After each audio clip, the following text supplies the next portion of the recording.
ಸ್ವಾತಿ ತಗೋ ಈ ತಿಂಗಳು ಸಂಬಳ. ನನ್ ಕೈಗೆ ಯಾಕೆ ಕೊಡ್ತಾ ಇದ್ದೀರಾ? ಇದನ್ನ ತಗೊಂಡೋಗಿ ನಿಮ್ಮ ಅಮ್ಮನ ಕೈ ಕೊಡಿ. ನಾನು ಈ ಮನೆಗೆ ಬರಕ್ಕಿಂತ ಮುಂಚೆಯಿಂದನೂ ಅವ್ರ ತಾನೇ ಈ ಮನೆ ನೋಡ್ಕೋತಾ ಇರೋದು. ಮೊದಲು ಈ ದುಡ್ಡನ್ನ ಅವ್ರ ಕೈ ಕೊಡೋಗಿ. ಅಮ್ಮ ತಗೋ ಈ ತಿಂಗಳು ಸಂಬಳ. ಅಯ್ಯೋ ನನ್ನ ಕೈಲೇ ಕೊಡ್ತಿದ್ಯಾ, ನಾನು ಸೊಸೆ ಕೈಲಿ ಕೊಡು. ಅವಳೇ ಹೇಳಿದ್ದು ನಿನಗೆ ಕೊಡು ಅಂತ. ತಗೋ ಸ್ವಾತಿ, ಮುಂದಿನ ವಾರ ಮದುವೆ ಇದೆಯಲ್ಲ, ಬಾ ನಿನಗೆ ಹೊಸ ಸೀರೆ ತೆಕ್ಕೊಡ್ತೀನಿ. ರೀ, ನನಗೆ ಹೊಸ ಸೀರೆ ತಕ್ಕೊಡ್ತೀನಿ ಬಾ ಅಂತ ಕರಿತಿದ್ದೀರಲ್ಲ, ನಿಮ್ಮ ಅಮ್ಮನೂ ಒಂದ್ ಮಾತು ಕೇಳಿದ್ರಾ?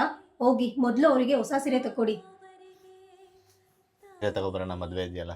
ಅಯ್ಯೋ ನಮಗೆ ಯಾಕೆ ಹೊಸ ಸೀರೆ, ನಾನು ಇರೋ ಸೀರೆಲ್ಲೇ ಅಡ್ಜಸ್ಟ್ ಮಾಡ್ಕೊತೀನಿ. ನಾನು ಸೊಸೆಗೆ ಹೊಸ ಸೀರೆ ತಗೊಡು.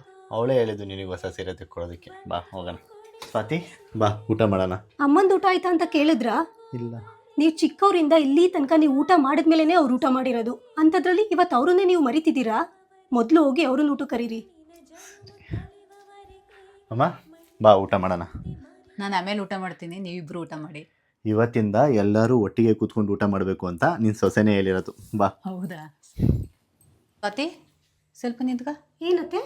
ನಾನು ಆ ಜನ್ಮದಲ್ಲಿ ಏನು ಪುಣ್ಯ ಮಾಡಿದ್ನ ಕಣೆ, ಮಗಳ ಥರ ಇರೋ ಸೊಸೆ ಸಿಕ್ಕಿದೆಯಾ. ಇಂಥ ಸೊಸೆ ಎಲ್ಲರ ಮನೇಲಿದ್ದರೆ ಅವ್ರ ಮನೆ ಸ್ವರ್ಗ ಆಗಿರುತ್ತೆ.